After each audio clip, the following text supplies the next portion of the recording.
اور اس کو بھی گرفت میں نہیں لیا جاتا. کراچی میں سر عام تبرہ کیا جاتا ہے, وہاں بھی ان کو کچھ نہیں کہا جاتا. تو اس کے رد عمل میں یہ مظاہرے شروع ہو گئے. تو عرض کرنے کا مقصد یہ ہے جناب والا کہ اہل سنت والجماعت, ایک بات میں پورے ہاؤس میں کہنا چاہتا ہوں کہ ہم سب سے پہلے ہم مسلمان ہیں. مسلمان تو ماننے والا ہے. 1,24,000 انبیاء اور رسول گزرے اس دنیا میں, اللہ نے بھیجے. ان میں سے ہر ایک کو ماننا یہ مسلمان کا ایمان ہے. اگر 1,24,000 انبیاء اور رسول میں سے ایک کا انکار کرے گا وہ کافر ہے ہمارے عقیدے کے مطابق. عیسیٰ علیہ السلام, حضرت عیسیٰ علیہ السلام کو مانتے ہیں, باقی انبیاء کو مانے نہ مانے وہ پابند نہیں. موسیٰ علیہ السلام کو یہودی مانتے ہیں لیکن باقی انبیاء کو مانے نہ مانے وہ پابند, اپنے آپ کو پابند نہیں سمجھتے. لیکن ہم تو تمام انبیاء کو ماننے والے ہیں. تو انتہا پسندی تو اس طرف سے ہے جو نہیں مانتے, جو ہمارے عقائد اور نظریات کو, قرآن کریم کی توہین کرنا, انبیاء کی توہین کرنا, یہ وہ لوگ کرتے ہیں. ہم تو ماننے والے ہیں, تو لہذا ہماری طرف سے انتہائی پسندی نہیں ہے, یہ ان کی طرف سے ہے. آتے ہیں پھر حضور صلی اللہ علیہ وسلم اور صحابہ کرام پہ. 1,24,000 سے زیادہ صحابہ کرام جو حضور صلی اللہ علیہ وسلم کے دور میں ان سے بیعت ہوئے, ان کو زیارت ہوئی, وہ صحابی بنے. ہم ان سب کو مانتے ہیں, تمام اہل بیت سمیت سیدنا علی المرتضیٰ رضی اللہ تعالی عنہ, اور اسی طرح امام حسن, امام حسین, یا اہل بیت جو ازواج مطہرات, ہم سب کو ماننے والے ہیں. سب میں سے ایک کی شان میں گستاخی کرنا ہم اپنے ایمان کے لیے خطرہ سمجھتے ہیں.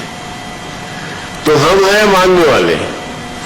انکار تو ادھر سے آتا ہے کہ ابو بکر صدیق, عمر فاروق, عثمان غنی, عشرہ مبشرہ اور تمام صحابہ کرام پہ, اور اس طرح ایمان سوز باتیں سامنے آتی ہے. جناب چیئرمین, بحیثیت مسلمان شہداء, میں اس مسئلے پر بات نہیں کرنا چاہ رہا تھا. شیر راما صاحبہ نے یک طرفہ بات کی جو مجھے مجبوراً دفاع میں جانا پڑا. تو عرض کرنے کا مقصد یہ ہے کہ مسلمان اہل سنت والجماعت وہ ماننے والے ہیں, وہ انکاری نہیں ہے. سیدنا امام حسین رضی اللہ تعالیٰ عنہ, سیدنا حسن رضی اللہ تعالیٰ عنہ, تمام اہل بیت, ان میں سے کسی کی شان میں گستاخی ہم کفر سمجھتے ہیں, ایمان کے خلاف سمجھتے ہیں. صحابہ کرام کے بارے میں حضور صلی اللہ علیہ وسلم نے خود کہا, قرآن کہتا ہے رضی اللہ عنہ ورضوا عنہ, اللہ ان سے راضی ہے, وہ اللہ سے راضی ہے.